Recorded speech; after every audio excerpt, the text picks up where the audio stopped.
Bon, ngerageje kwishura kuri ico kibazo ubuzima burazimvye bien sûr muri Iran. Murabizi neza yuko Iran à part iyo situation politique canke situation religieuse murabizi ko iri mu bihano isanzwe irimo ama sanction akomeye yagiye irafatirwa na Amerika kubera ko bijya vya nucléaire kandi murabizi neza yuko Amerika na Israel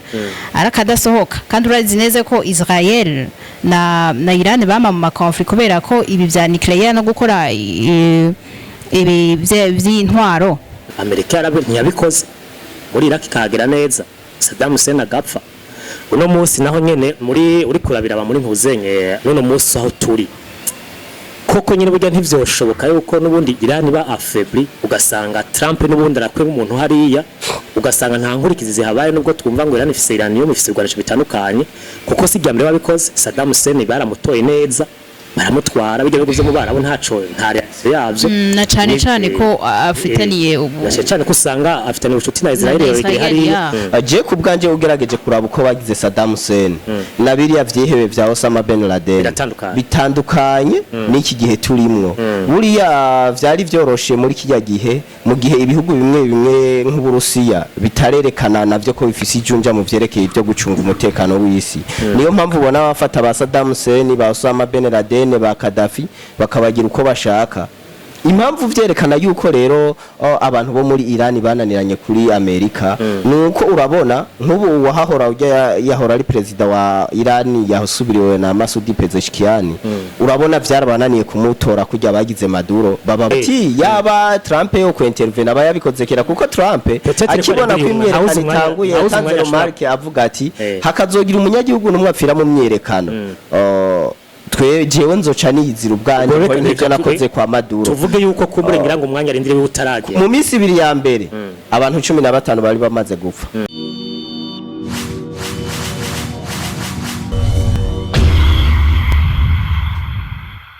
turabaramukije mwese abakunzi ba Télé de la Richesse uno musi rero nkuko mutari mubimenyereye ariko bigiye kuba bishasha muzohora munakurikirana imisi yose ni kiganiro ayavugwa ku isi ni kiganiro tugiye kuzohora tubashikiriza imisi yose kuva kwa mbere gushika kwa gatanu bwicanga kuri no mbonesha kure yanyu ya Télé de la Richesse hama rero mu bagiye kuzoza barakibashikiriza harimo Jewe Blaise journaliste abandi nabo bagenzanje barashobora kwivuga turabahaye ikaze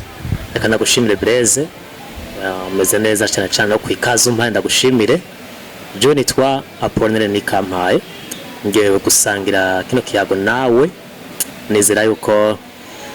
turi gushikiriza abantu byo bakeneye kandi bakeneye kumenya reka nagushimire muri rusange cyane gose madame namwe murashobora kutwibwira nitwa Nina Merveille nanje ngiye kubana namwe muri kino kiganiro atugiye kuza turavuga byinshi bitandukanye biba biko biravugwa na cyane ku isi cyane gose no munsi rero ni ikiganiro ayavugwa ku isi aho uno munsi neza na neza ikiganiro cyacu ca mbere tugiye kugihera ku myerekano iri kiraba muri Iran kwa Ayatollah Khamenei Monsieur Apollinaire urashobora kutubwira neza na neza uko dushobora kubwira abantu neza na neza ikimyerekano iri kiraba muri Iran iri kiravako murakoze cyane Blaise reka kandi nongere ndanamutse ni na Merveille natwumva ko ameze neza muri no minsi rero hari inkuru igezweho cyane ikiravuga muri no minsi ni ijanye n'imyerekano cyane iri kiraba mu gihugu ca Iran ari muri Aziya birumvikana neza na neza yuko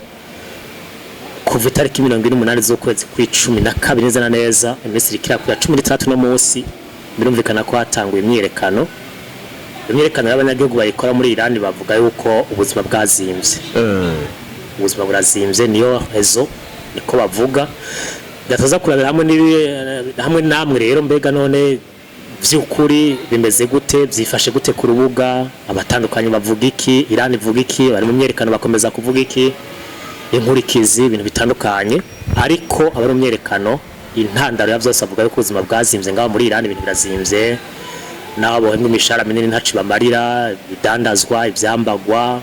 nabonye ama video y'abantu bamwe mwari ku masoko avuga tubuzima bwarazimvye ntabwo bimeze neza mugabe intandaro ya byose nuko ari abanyagihugu ba Iran bonyene ubwabo bavuga ku buzima bwazimvye Madame Nina Merveille reka twibukanye neza yuko nimba hariko haraba iyi myiyerekano bivugwa neza yuko yatanguye le 28 décembre ni mu mwaka uheze 2025 novuga ko atari imyiyerekano ya mbere yoba ibaye muri Iran harabaye iyindi myiyerekano yindi ariko ni kubera ko iyi myiyerekano ariyo myiyerekano novuga yuko ikomeye cyane kurusha indi myiyerekano yose yabaye ngo reka bivuga baravuga ko ubuzima muri Iran bwazimvye gose ibiciro biri hejuru amafaranga yatakaje agaciro nibyo twatanguye twumva ariko nubwo ubu tutanguye kumva umenga hagiyemo ibintu biri politike gose tutanguye kumva hari amareta yatanguye kumvyinjiramo twavuga nka Trump amajambo yavuze hari kuwa kane mu kiganiro yahabanye abamenyesha makuru aravuga amajambo aravuga ati yuko shiramwo nawe ukuboko niyabona leta ya Iran itanguye gukora ibintu atari byiza no kuvuga kwica abene gihugu bari mu myigaragambyo ibyo nibyerekana yuko ahubwo si kuvuga gusa ko ari ubuzima buzimvye ahubwo hagiyemo n'ibindi bintu biri politike turaza kugaruka kuri byinshi nibaza nko muri kino kiganiro kuko hari byinshi twavuga kuri imyigaragambyo kuko itekeye ibintu byinshi cyane gose aho nyene tukibwira abanyagihugu buriya ikibazo ca Iran ugiye kugifatira ubu tubona yuko woba uri kumera nk'uci nko ku masonga ariko rero ndashaka tucinjiremwo neza na neza kuko burya ikibazo ca Iran ntigiheru no munsi mu ntiza kanya gato tubanze tubisigure tuvyinjire mu mitsi buriya inkuru ya Iran neza na neza ushaka kuyisesangura kugira ngo abantu bumve kuko imyerekano yo muri Iran subwa mbere ibaye sini bwa kabiri sini bwa gatatu kandi bose ico baguma bareklama ni cya kindi nyene ngo bagarukane wahoza atwara Iran imbere yitwa Shah Pahlavi nuko kandi bavuga yuko ubuzima bwazimvye mu gihe bafise ivyinshi bikomoka kuri petrole no kuri uranium yabo batunganya bakayishora mu mahanga ariko renda ndashaka neza na neza ko tugaruka neza na neza ku myivumbagatanyira kiraba muri Iran icayitumye naho vyahereye neza na neza re tugaruke buriya Iran ubwa mbere yari muco bitwa Empire Ottoman bwari ubwami bunini bwari muri Aziya ubwo bwami bwari mu ibihugu byinshi bitandukanye niyo Iran yarimwe mugabo twovuga nka kujya kwa aba Soviet ari uburusiya bwari buyirongoye nico gihe Empire Ottoman yari irongowe na Iran imaze re gusenyuka hagana mu 1950 ico gihe wasanga umutungo mwinshi wa Iran uri kuraja muri Amerika no mu Bongereza bimaze kugenda uko umuntu yari nka premier ministre yarahari ico gihe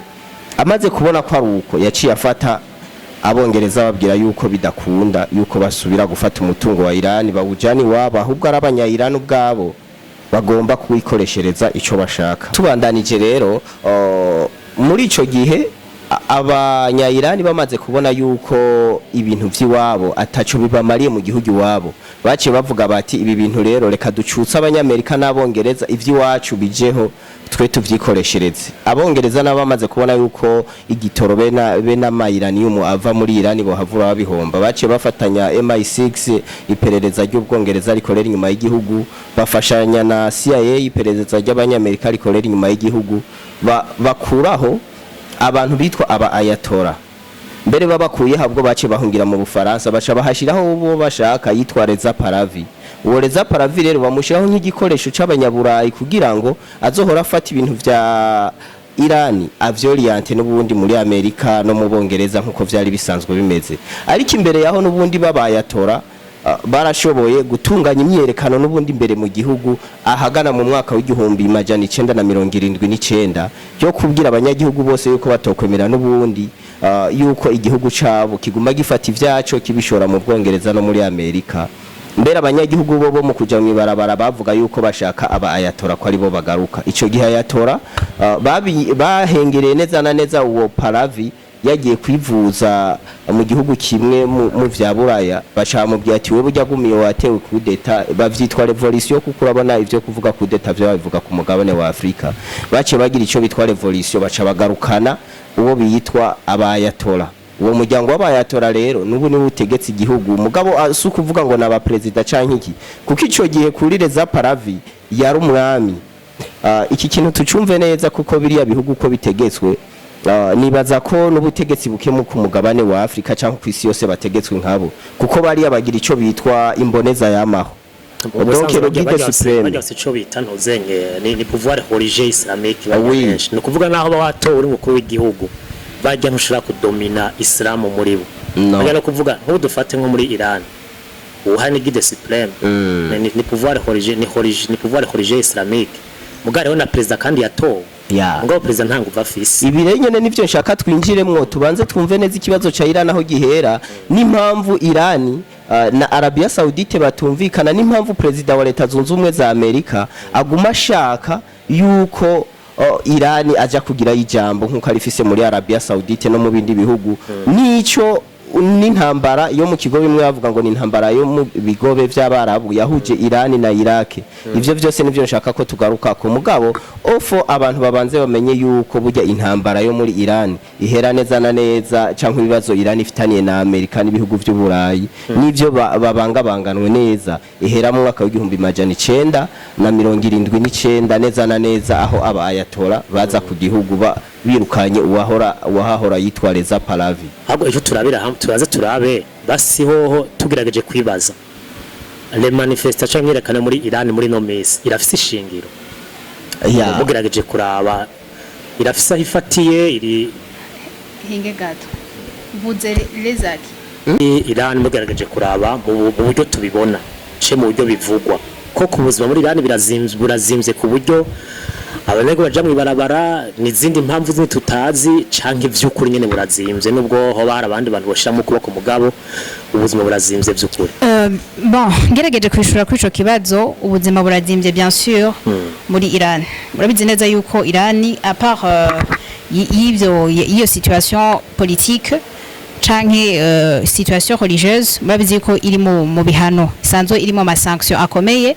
yagiye irafatirwa na Amerika kubera ko bijya vya nucleaire kandi urabizi neza yuko Amerika na Israel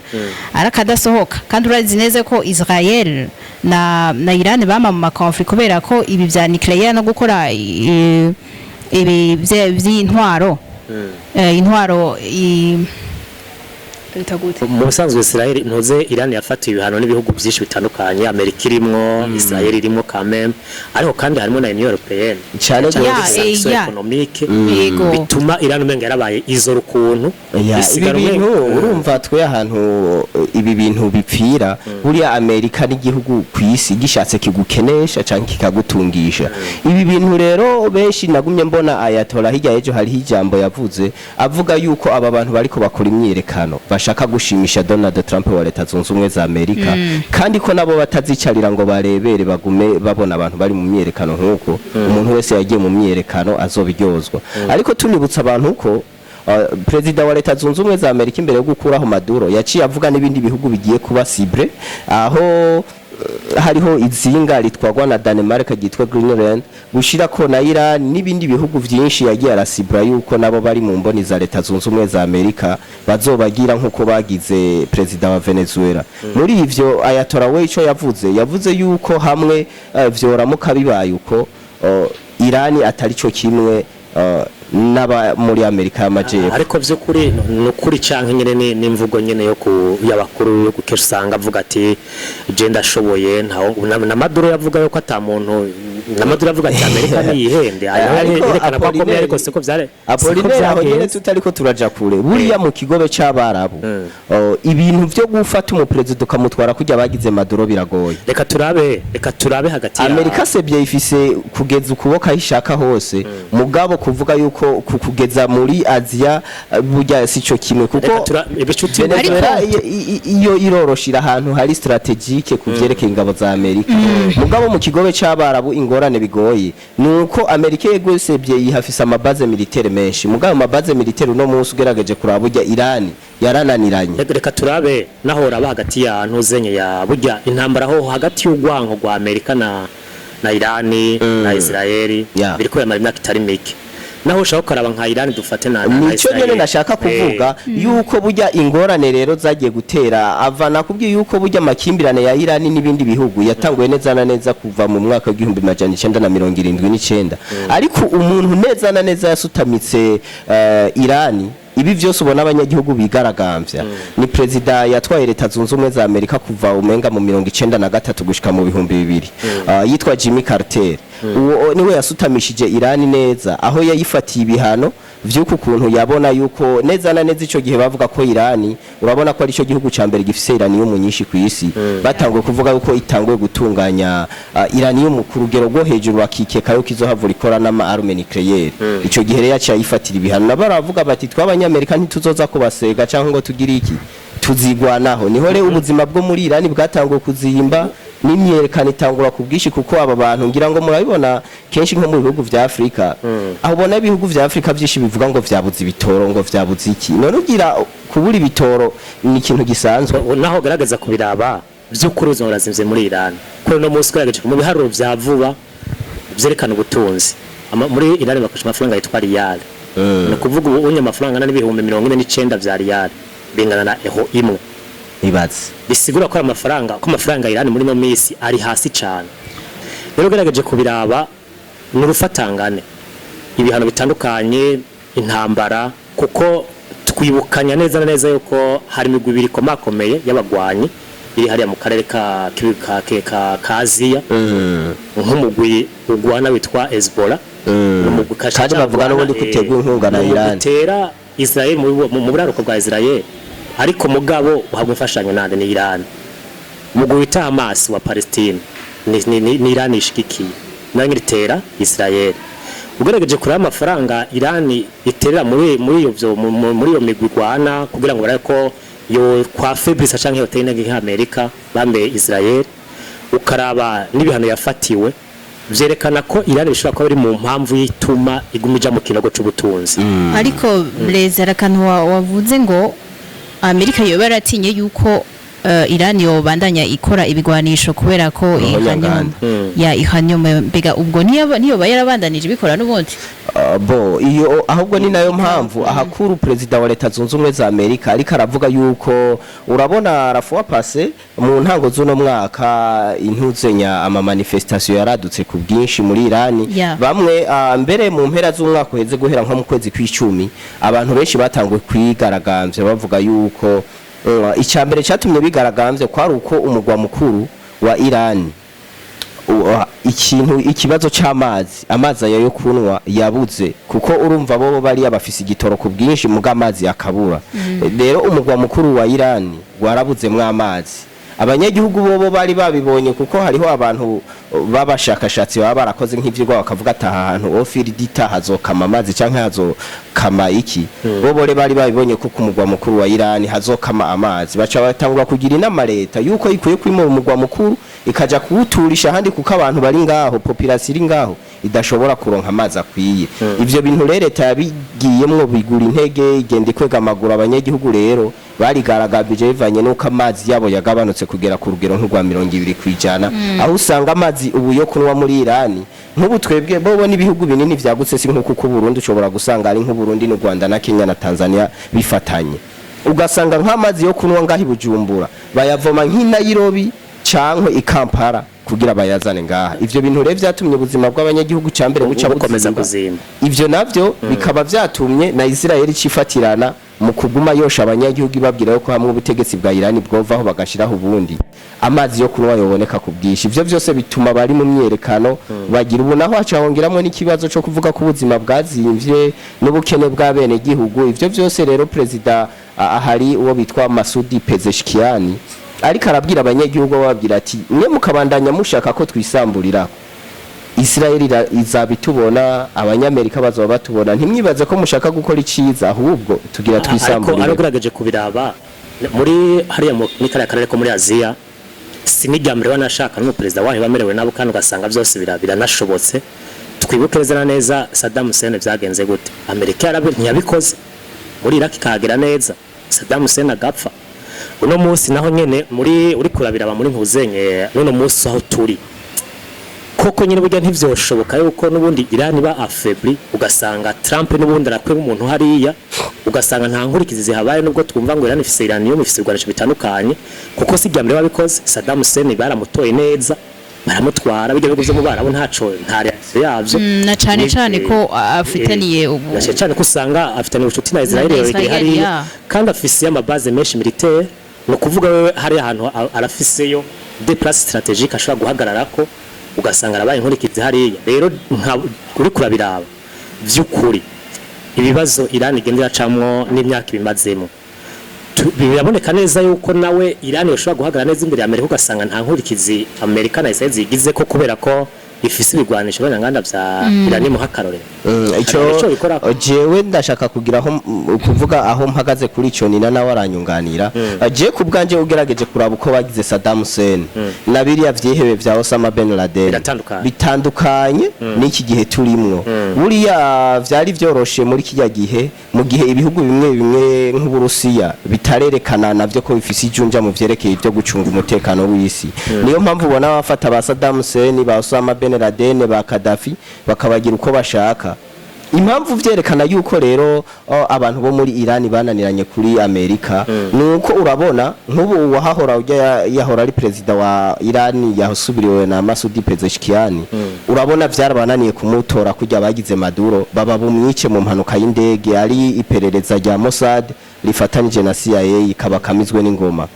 urabona ubu rero barabuze aho babica baca bahitamwo kubwira abanyagihugu ko boja mu myerekano bakigaragambya kugira ngo ubutegetsi babushire kwiherezo ariko tunibuka neza ko ari umugenerali wa Iran yitwa Soleimani nawe nyene yapfuye kandi akishwa na attack ya Amerika asumwesi babiri no muntu uzenya urumva Iran yoyo nabantu bagumiza umunwa basi nabantu bavuga cyane buri yo gushira mu bikorwa kuko urabona nkarafu wa passe twarabonye bagira intambara y'imisi 16 bagwana na Israeli ubwa mbere Israeli yabanje itera ambassade iri muri Libani nyimba atari muri Syria yantuze ya Iran biciramwe abagenerale batari bake ba Iran kivuga yuko izihorera kuri Israeli ariko twarabonye ko Israeli nawe kiyiteguza ubwo nyene ikimenye uko yipanga ifisa amahero ndomo apanga ajejwe gufata ibisasu bitewe vyose nk'ivyo rero nicerekana yuko Iran ibintu vyayingwano n'amajambo si bikogwa kuko nk'ubu nagumye mbona bavuga yuko hamwe Amerika yoramukiteye muri Iran izihorera ku mitungo imwe n'ahantu yegereye tubirabiraho nyene ya Amerika reka ngiri ikintu nongeyemo ngaha wari kuravuga ngo ushobora twokumva yuko burya leta zunze ubumwe za Amerika yohava ikora nk'ivyo yakoze muri Venezuela canke Iraq naho kuko yarabikoze Saddam Hussein n'abandi ariko birashoboka ati birashoboka gute gufata umutegetsi wa Iran bakamutwara muri Amerika kujya ntibikunda ahubwo kumwica ndavyumva kumwica birashoboka canke kumukura ku butegetsi tunibukanye yuko no muri Venezuela ubu batanguye kumenya bakoze afere muri ifatwa rya Maduro na cyane ko harimo warajejwe gucunga umutekano w'umukuru w'igihugu ariwe byose yabikoze azimya ama systeme yo kugira byose kugira ngo ingabo za Amerika zinjire muri Venezuela atanu uzimenye bijyare muri Iran biragoye kuko ndakubwije ukuri ko no mu namashinga amateka ya Iran imbere yuko kujya twe dutonda ku idarapo tukaririmba Burundi bwacu bo imbere yo gukorana babanza kuririmba indirimbo ivuga yuko urupfu kuri Amerika iyo ndirimbo muri Iran n'umwana muto yavuka yize ivyo rero bituma nabajya bigaragambye barazi yuko abanyamerika batabakunda ivyo rero biragoye ko umuntu ashobora gutanga mission yo kuja gufata umutegetsi wa Iran ngo bamutware muri Amerika kujya kiretse yamufatiye mu ngendo zo mu mahanga muga kumutora muri Iran indani kiragoye ariko niyo novuga yuko umenga barafise element moteur bokoresha ujya ureza paravi ari muri yasanzwe yahungiye muri Amerika kiri mutoyi kandi yagiye asaba ubufasha Amerika yuko yobafasha kwiribera muri Iran kandi récemment muri 2023 twarabonye ko yashitse muri Israel aravuga ati ko ashaka umubano mwiza yuko Israel na Iran byosubira bikaba proche nkuko vyari kera bataratangura gucanamwo kubera ama uranium n'ubutunzi niki none iyo element moteur iyo si element moteur yotuma ujya kandi muri tubiravye neza muri Iran nabajya bari muri mu myigaragambyo baguma barekrama uyu muntu baguma bamurekrama novuga bose baramushigikiye kubera ko ashaka kuzana demokrasi kuko twarabonye muri 2022 bigaragambye kubera hari umwigeme bari bahagaritse ngo kubera atari yambaye umwitandiro neza kuko urabona yuko idini ariryo riza imbere harabaye ama manifestation nubwo atabaye maniniya rero abene gihugu ntibariko barashaka no seulement ku butegetsi ahubwo barashaka na justice barashaka yuko ubwo ubutegetsi bujya bushingiye ku idini buhava abari bwo buhava rero bujya bifashishije kwifashisha uyu ko sazo mu mitima ya benshi yo parvena gukuraho ubutegetsi ico ndacumva na cyane cyane ko Amerika kenshi mu gukora espionage ayikoresha amafaranga urabona ko idolari ari cyo gikoresho ca mbere gikomeye ku isi kandi no kugira bafate nka president bakomakomeye nka ba Maduro abo batumye babafata babahaye igifovya cishi c'amadolari bituma batanga igihugu burya gutanga umupresident ni nko kugaba igihugu baragitanga ivyo rero espionage bakoresheje amadolari ntawo vya nko kuko na Israel kujya kuntu igenda igafata nk'abategetsi batanu ikabica bijya byose bikorwa n'amafaranga kuko burya espionage nyuma y'igihugu bisaba amafaranga menshi ivyo ndavyumva ntawo biharira mugabo tunibukanya ko burya igihugu ca Israel bambe ca Iran gifise uko ari kuravuga cyubakiye ku itegeko gitwa Sharia iryo tegeko rya Sharia nirivuga yuko basi aba ayatola ni nk'umukuru w'idini tuvuge nka papa mu gihugu cankwe cardinal cankwe musenyeri basi tuvuge bobore mu idini ry'abayisilamu hari amoko abiri hariho abasuni n'abashite bajya rero n'abashite rero abo muri Iran abo rero uwo ayatola ategerezwa kuba ari umukuru w'idini basi mbe bavuga mu bapantekoti n'abarevera canke n'abarevera bajya umuntu wo hejuru y'idini uwo rero ni guide supreme niwe atanga amategeko abo bo urumva no gutogwa ntibatogwa nimboneza z'amahoko nyene gusa president ni watogwa n'abanyagihugu uwo rero bakigira kujyo tegeko rya Sharia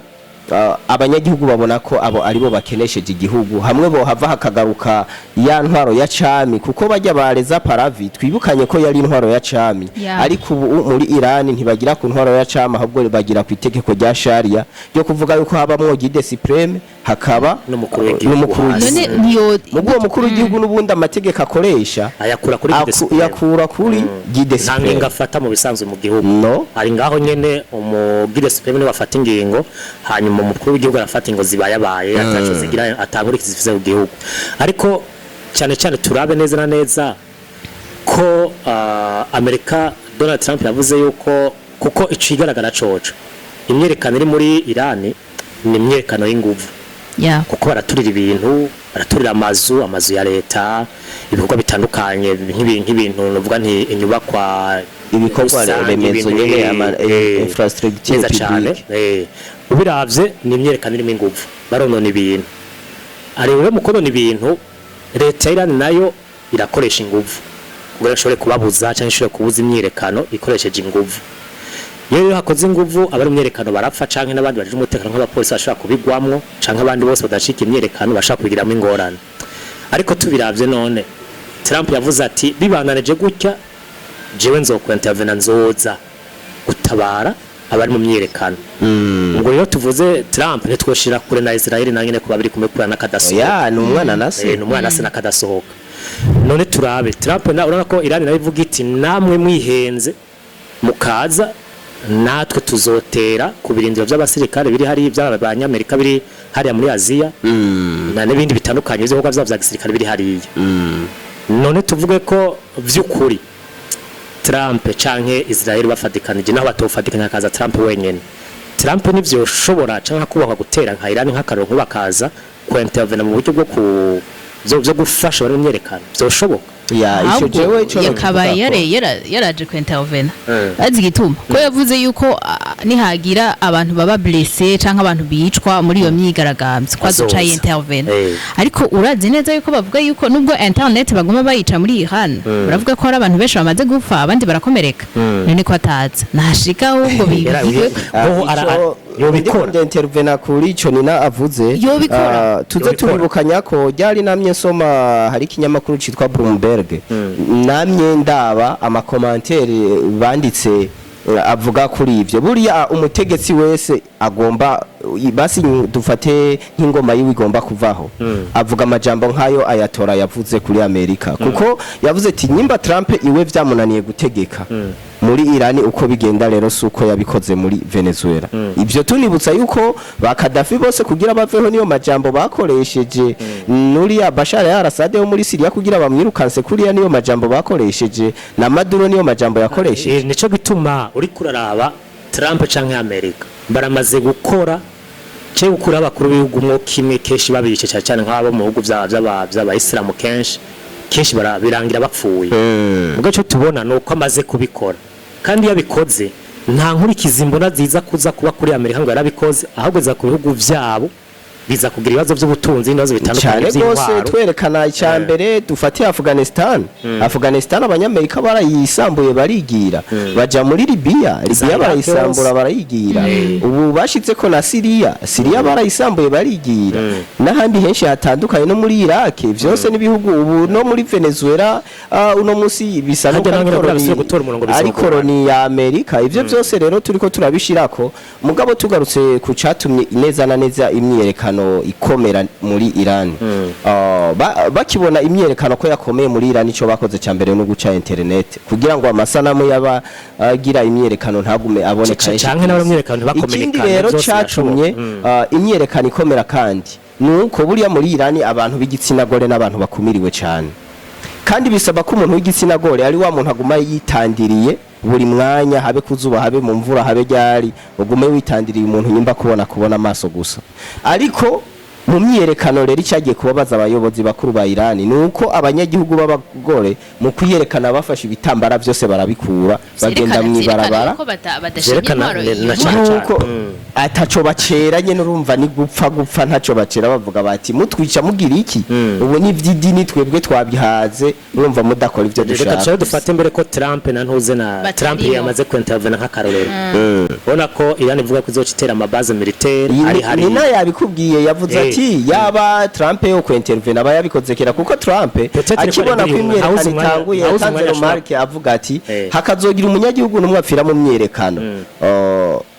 jewe nzoca niyizira ubwanyu ko nivyo nakoze kwa Maduro tuvuge yuko kumurengera ngo umwanya arindire utaragera mu minsi ibiri ya mbere abantu 15 bari bamaze gupfa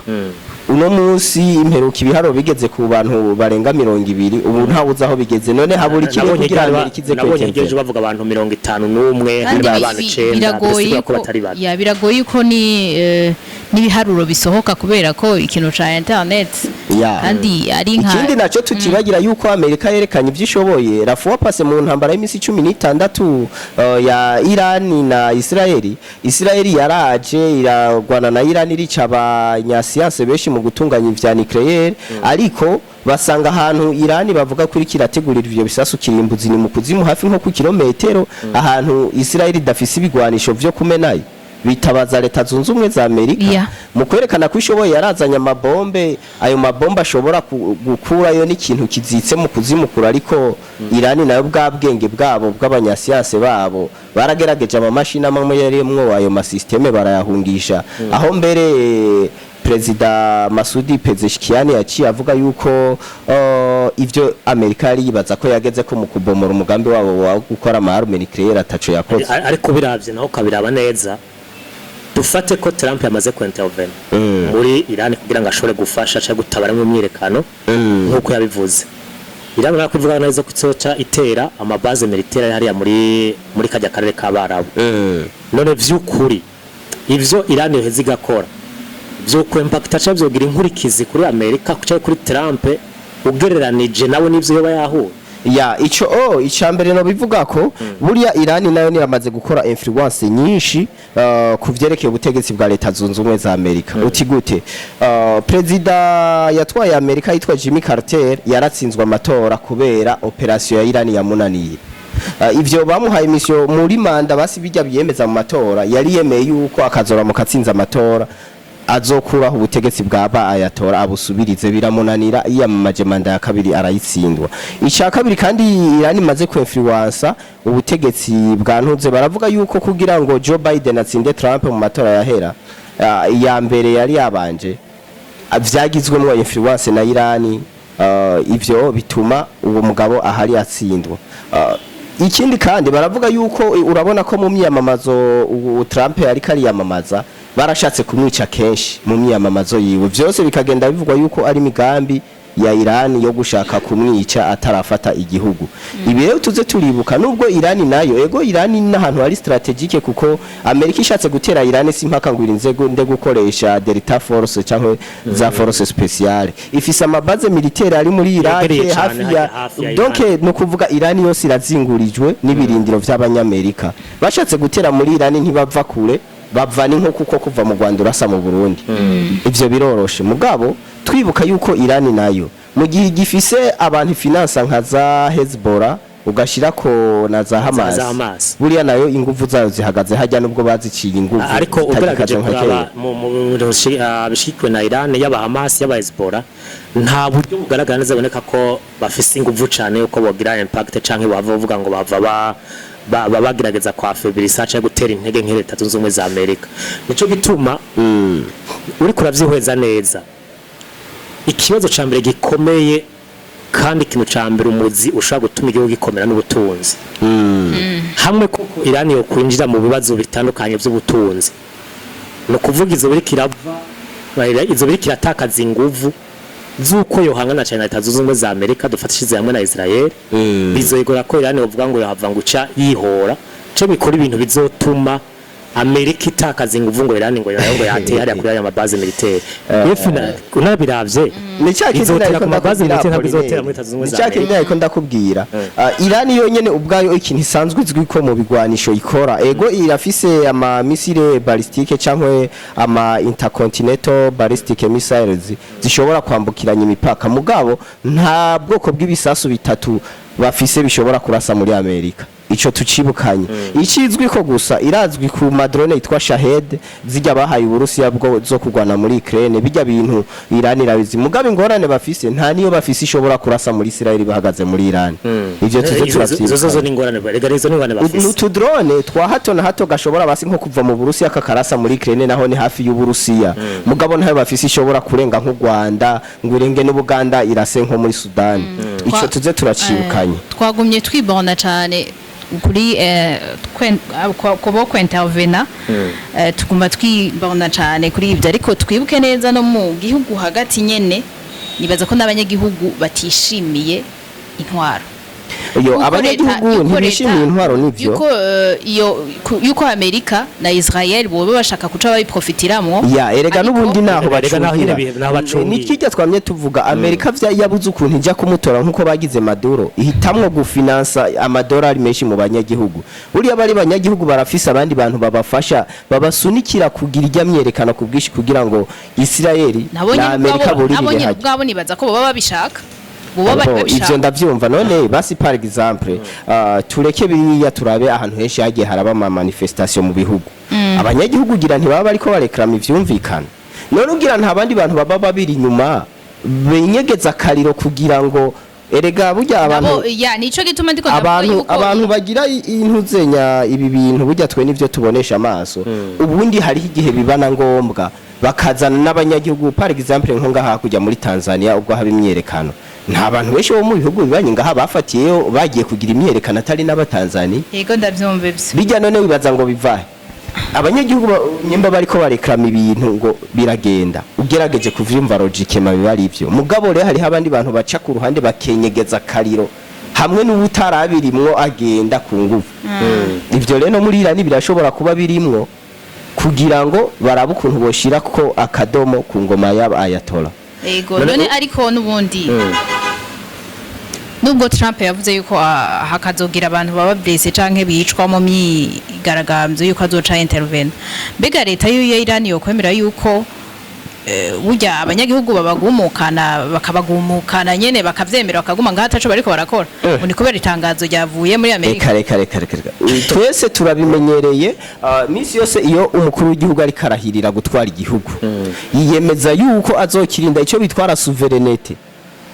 y'igihugu azoyirinda kuva hasi gushika hejuru hariya rero uri mu president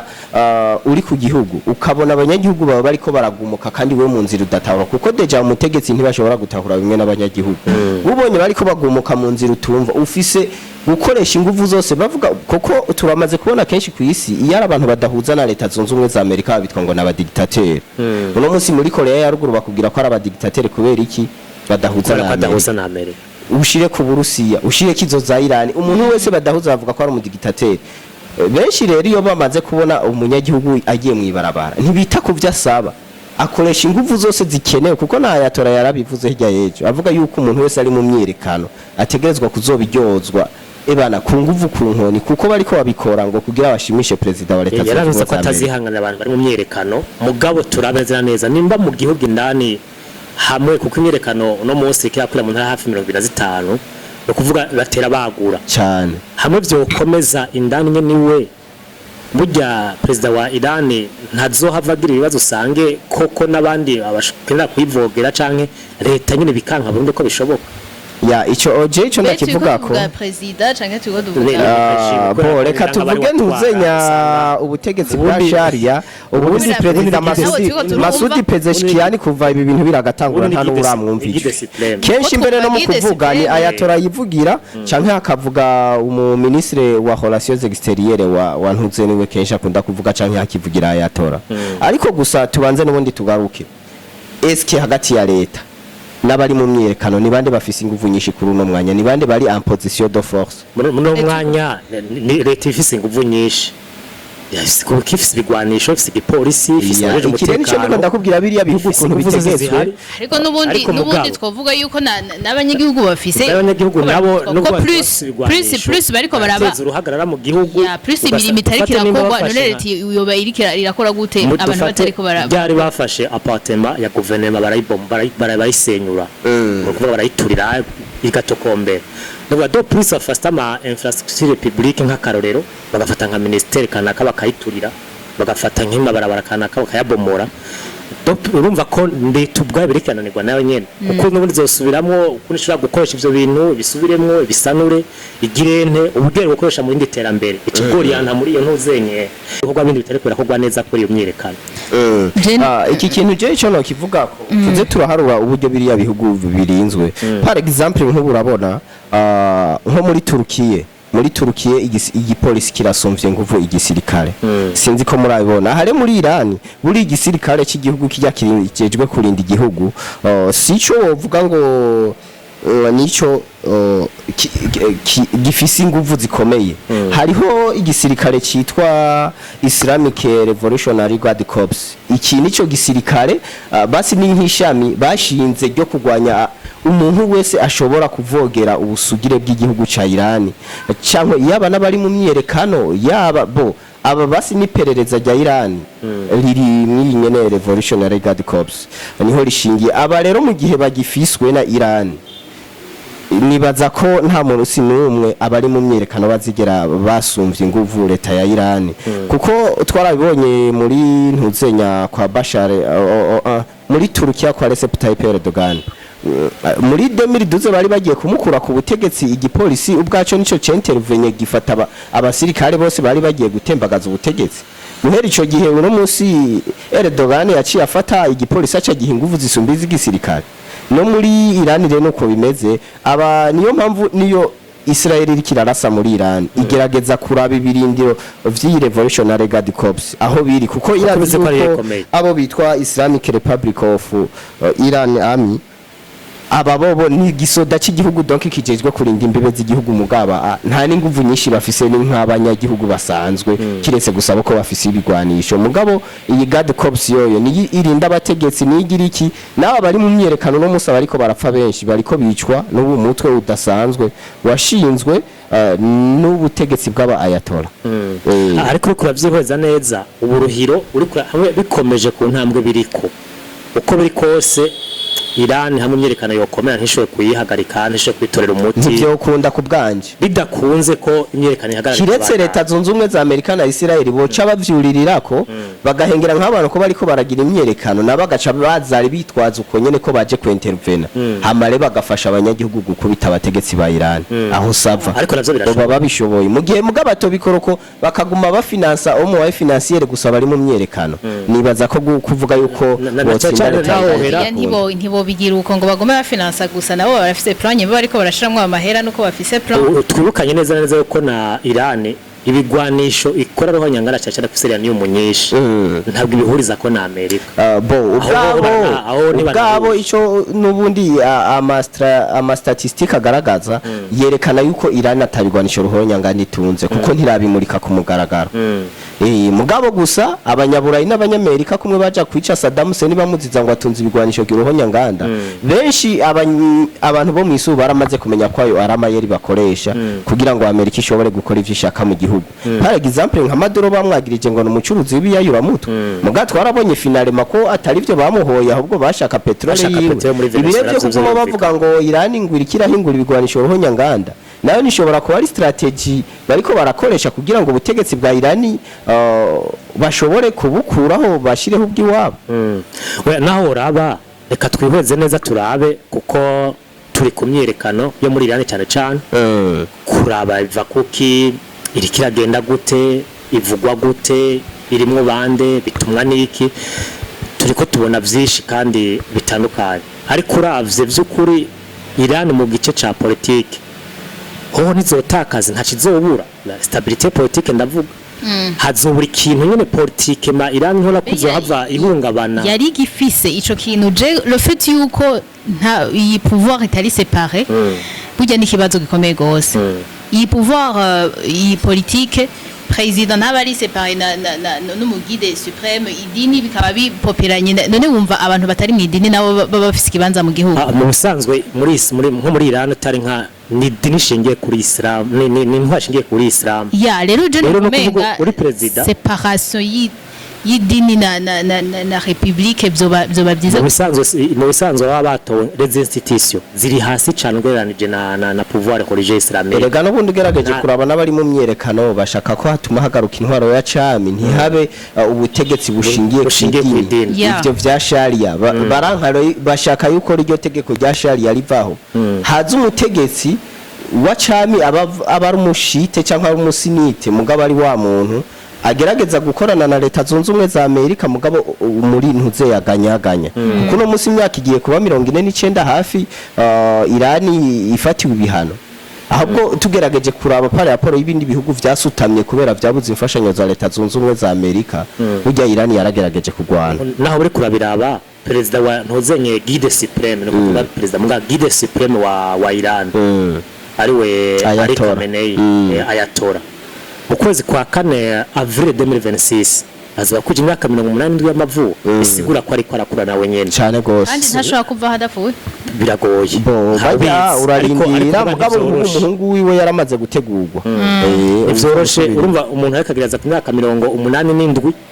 amazina ke hafi 30 ku butegetsi yahagemewe muri 1989 kuvuga arakuja imyaka 37 ari ku butegetsi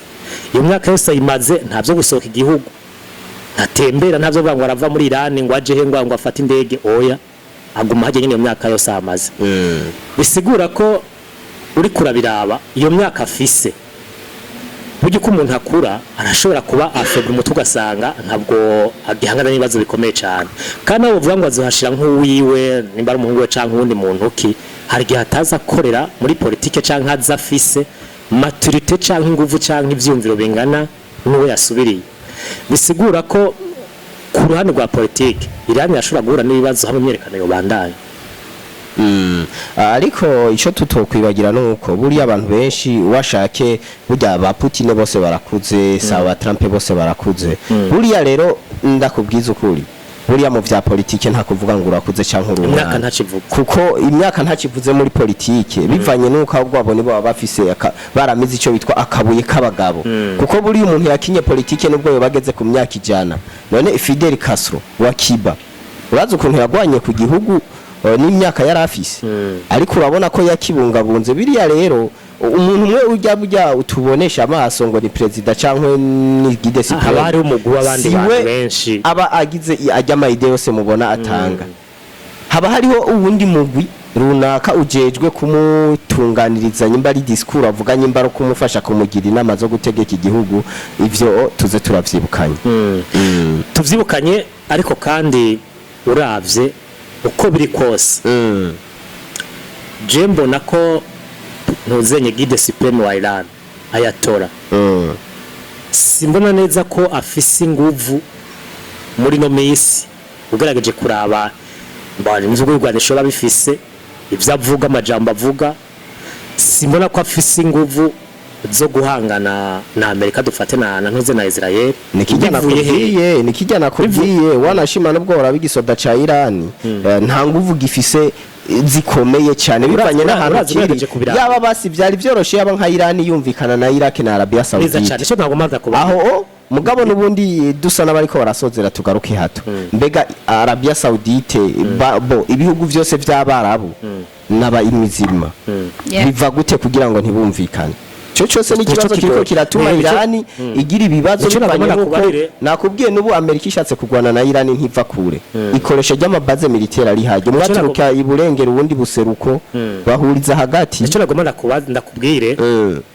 ibihugu biri kumwe na Irani vyonze ubumwe biri kumwe nivyo bishigikiye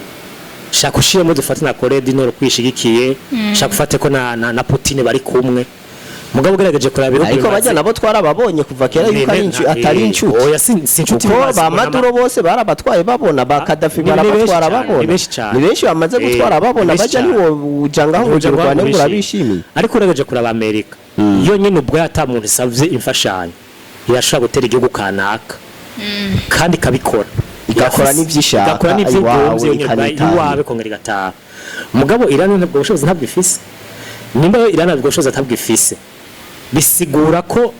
ntituzi ngo Trump nkuko yavuze ko azokwentevera ntituzi ngo arindiriye umwanya yuwe mugabo uvyishiramo ko abikora nivyo nta upfa dasamvye Irani yoshiramo ingufu zishoboye igatera kumbura hashoboka mugabo tanke canke ugerageje kuraba ibihugu biri kumwe canke vy'ibicuti biri mu karere kamwe na Iran atanga uvu bashiramo kugira ngo bashore kwivunira umwasi hamwe ico ntico nakunda kuko tunabibutsa buriya Iran na Arabia Saudite bahoza ari inshuti kera bakiri muri Empire Ottoman mugabo bamaze kuza bakazana iryo tegeko gitwa Sharia Iran igatwagwa n'abashite Arabia Saudite nayo igatwagwa n'abasuni vyaciye bituma ivyo bihugu bitandukana aho kugeza n'ubu atawuha amazi ubundi birumvikana neza rero ko ubundi amakomantere bari menshi ibibazo n'ivyo kumyerekano ni myinshi cyane gose ariko vy'ukuri abagira imyerekano nkuko ari kuravuga ati tuze kurangiza ngira ngo urazuze kurangiza vy'ukuri bari mu myerekano bazoshika kwihangira muri Iran mugerageje kwiyumvira kubganje ni no kuko nta mutegetsi numwe yo kwemera ko bamukura ku butegetsi yafashe bwaramuvunye babureke nkuko bugendere yo tuma yica abanyagihugu bose akemera agafatirwa ibihano naza yamashira hamwe yose mpuzamakungu kuko Irani yo nubu ntacicera ivuga ati twebwe igihano tutararonka n'icimana gusa nibaza rero nta bindi bihano bateze kuyifatira bisumba ivyo ubu niyo mpamvu gukoresha ikishaka umuturage wese ari mu myerekano kuri yo birarekuwe ariko nanje dusa n'abasozera Jeni baze ko byoshoboka kuko burya igihugu ni territoire ni n'abanyagihugu plus abanyagihugu baguma bagomoka plus hojamo n'ama sponsor y'ibindi bihugu nka Amerika canke nka Israel burya ubutegetsi burashobora gusambuka ariko reka tubirindire harugyo usanga ejo tubyutse dufise ibindi bintu hari ibindi bintu bishasha byabaye rero nako biguma vyiyongera reka tuzoce dusubire ejo turabe ingene byo bimeze bo ugerageje kuraba byoshoboka ko abari mwerekana bashika kwihangiro mu gihe byobandanya Irani kaguma yinzira amazo vy'ubutunzi nkuko birimwo hanyuma Trump canke Israel bakintervena wosanga abari mwerekana nko bashigikiwe soutien international irimwo bosanga cyane ko harimo n'uwiwabo bashaka kwaje imbere byose byoshoboka mu gusozera rero tunibutsa abantu bariko baradukurikirana yuko ikiyago nk'iki bagiye kuzoza baragikurikirana kuri no chaîne yacu ya Télé de la Richesse aho hari amakuru menshi avugwa ku isi aho tutibagiye ko hari intambara Uburusiya na Ukraine Irani gushira ko Israel na Amerika Venezuela n'ibindi bihugu byinshi tutibagira iyo migwi ya za Hamas za Hezbollah n'abandi bo muri ntuzenya bo muri Syria bose ibintu byinshi biriko biraba ku isi yose n'amakuru leta tuzoza turagenda tubatohoreza no musi tuvuza ya ejo dushobora kuvyuka inkuru yabaye yindi nta wabimenya hama rero bagenzi bacu twafashanije kino kiyago ndabashimiye mpereye kuri Monsieur Apollinaire ndagushimiye cyane Blaise shimiye na Nina Nina nawe turagushimiye reka ndabakengurukire nanje mwese mwakoze kubana natwe n'abariko baradukurikirana bose turabashimiye cyane twongera dushimira n'abantu bose bariko barakurikirana kino kiyago cacu ari byo